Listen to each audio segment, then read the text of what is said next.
do what sucks. That's the stuff nobody wants to do. And that's exactly why you should do it. Because on the other side of discomfort is strength. On the other side of resistance is resilience. And on the other side of what sucks is the person you actually want to become. Doing what sucks is not about punishment. It's about preparation. Think about that for a second. Most people treat the hard things in life like enemies. They avoid them. They push them away. They build their days around convenience. But here's the truth that almost nobody wants to face. Comfort never prepared anyone for the battles of life.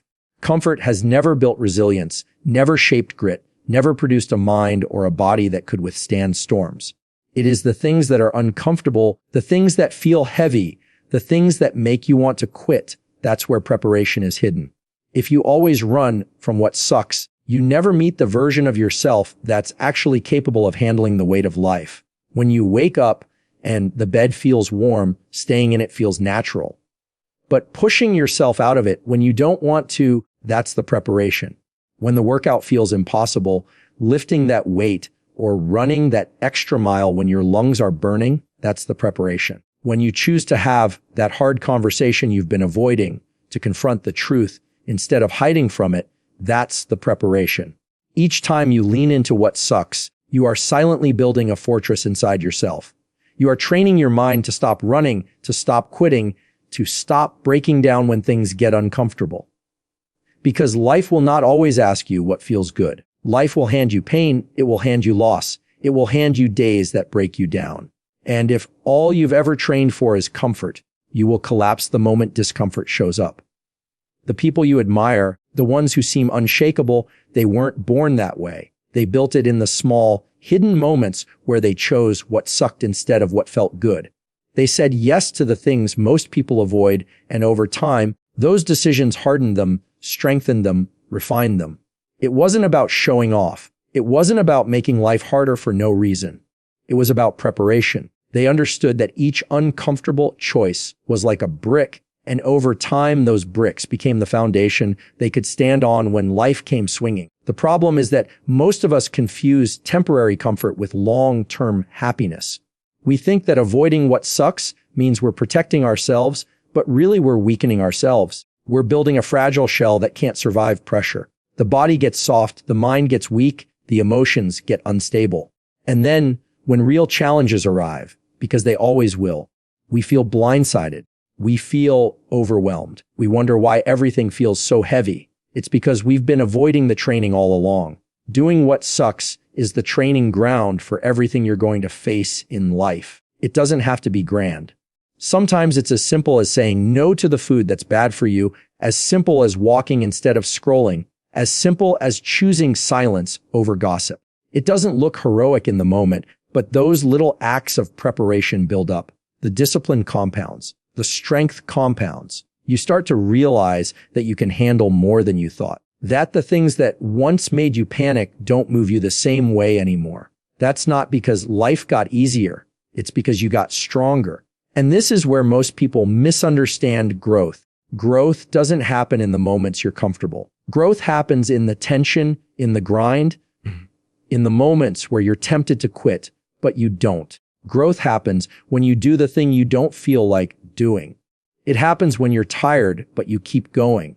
It happens when you're scared, but you speak anyway. Every single one of those moments is a deposit into your preparation account. And when life withdraws, you have something to draw from. Preparation is not glamorous. It rarely gets applause. Nobody claps for you when you say no to the easy way. Nobody's cheering you on when you're sweating in the gym alone.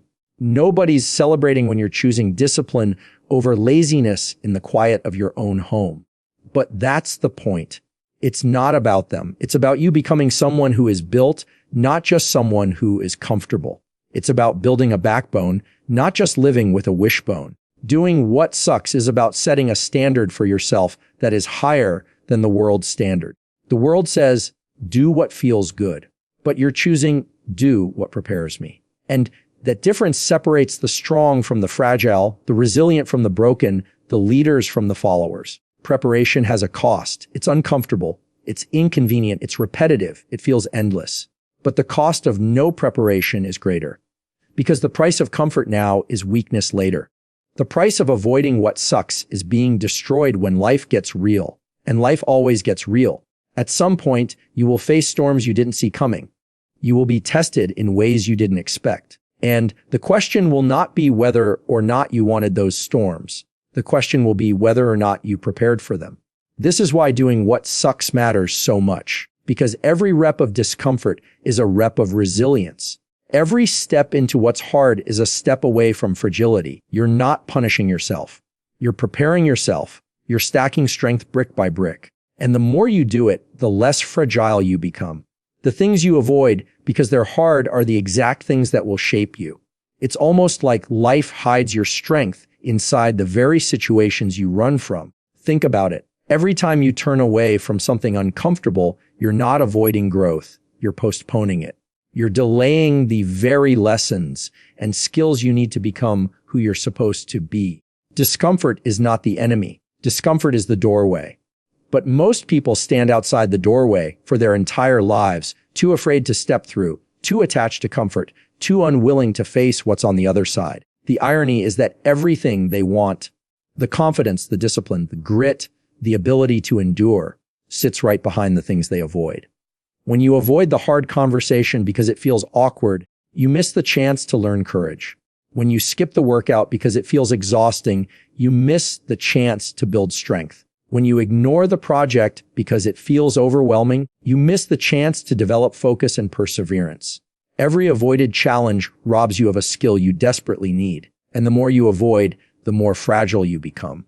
Avoidance feels safe in the moment, but it's a trap. It quietly builds weakness, and that weakness shows up when you least expect it. The things you avoid become the very reasons you feel stuck, unprepared, and powerless. The hard things you're avoiding are not punishment. They're the gym where your character is built. Every rep of discomfort shapes you. Every step into resistance molds you. The process is rarely fun, but it's always meaningful. Growth does not announce itself. It doesn't arrive with a cheer. Growth shows up in the form of situations you'd rather not face. Growth shows up when you're asked to stay disciplined, when nobody's watching, when you're asked to hold yourself together, when everything around you feels unstable. And if you're always running from those moments, you're running from the very things designed to shape you. Most people live their lives in a constant chase for ease. They believe the purpose of life is to avoid struggle, to avoid difficulty, to avoid pain. But here's the truth. Struggle is the classroom, difficulty is the lesson, and pain is the teacher. You don't grow from running. You grow from enduring. You grow from facing. You grow from leaning into what's hard instead of escaping it. The more you face, the more you realize you can handle. The more you handle, the stronger you become. And over time, the things that once looked impossible become part of your normal. It's not about liking the hard things. It's about learning from them. You don't have to love the early mornings, the sweat, the uncomfortable silence, or the heavy weight of responsibility. But you do have to face them. Because in facing them, you build something that can't be built any other way. You build a toughness that can't be faked.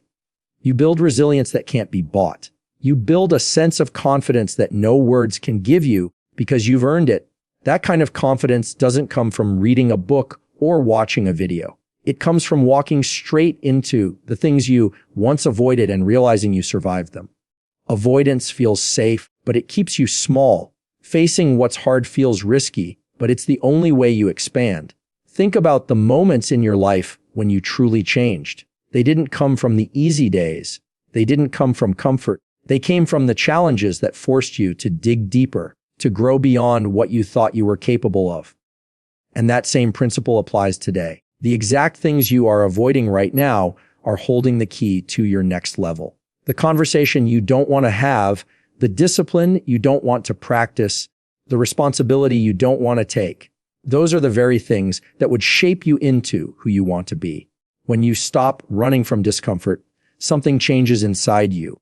You stop fearing the hard things. You stop resenting challenges. You start to see them as opportunities instead of threats. You start to welcome the tension, not because it's pleasant, but because you know what it's doing to you. You know it's chiseling away weakness, sharpening your focus, strengthening your resolve. You know it's shaping you into someone who can stand when others fold. And this shift doesn't just change you, it changes the way you face life. You stop expecting life to be easy. You stop demanding comfort. You stop being surprised when things get tough. Instead, you walk in prepared. You expect challenges, you expect setbacks, you expect resistance. And because you expect it, you're not caught off guard when it shows up. That's the difference between people who grow and people who crumble. One group runs from what's hard. The other group chooses it. One group hides from discomfort. The other group builds with it. It's not that life gets easier. It's that you get stronger. And you only get stronger when you stop running from the things you're avoiding. The very things that feel like a burden are the things building your backbone. The very things that feel like weight are the things giving you strength. Every avoided challenge is a missed opportunity to shape yourself into who you need to be. Every time you face one, you're laying down bricks of resilience that will hold you when life shakes everything around you. The secret to growth is not found in chasing comfort. It's found in doing the very things that feel uncomfortable. The things that make you nervous, the things that make you doubt yourself, the things that seem too heavy to carry. You don't wait for those things to feel easy because they never will. You decide to step into them anyway. And in stepping into them, you discover that the fear you had was never as big as the strength you were about to uncover.